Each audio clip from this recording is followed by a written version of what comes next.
How do I open a JSON file in Windows 10? Hello everyone. Today we'll be learning about a common task in dealing with data: how to open a JSON file in Windows 10. JSON files, or JavaScript Object Notation files, are a common format for sending and receiving data in web applications. They are also easy to read and write, making them a favorite among developers. Let's get into it.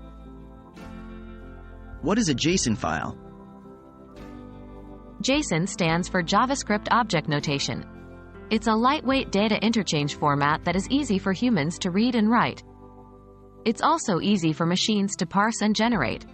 JSON is often used when data is sent from a server to a web application, or vice versa. How to open a JSON file? In order to open a JSON file, you'll need an application capable of reading the file's contents. There are several ways you can do this. Subsection 2.1. Using a text editor, most text editors, like Notepad or Notepad++, can open JSON files. Follow these steps. 1. Right-click on the JSON file. 2. Select Open With from the context menu. 3.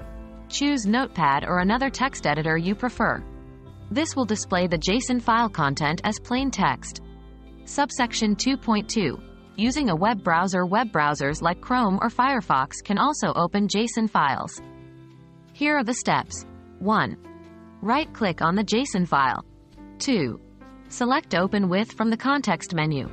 3. Choose your preferred web browser.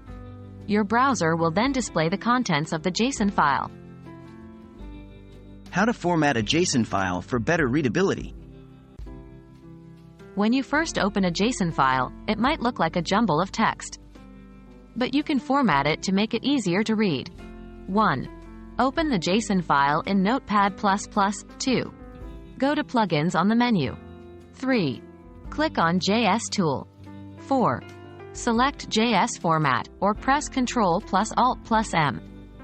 This will format your JSON file into an easy-to-read structure. That wraps up our guide on how to open a JSON file in Windows 10. Whether you're using a text editor or a web browser, it's quite simple to view the contents of a JSON file. And with some quick formatting, you can make those contents easy to read and understand. Thanks for watching, and we hope you found this guide helpful.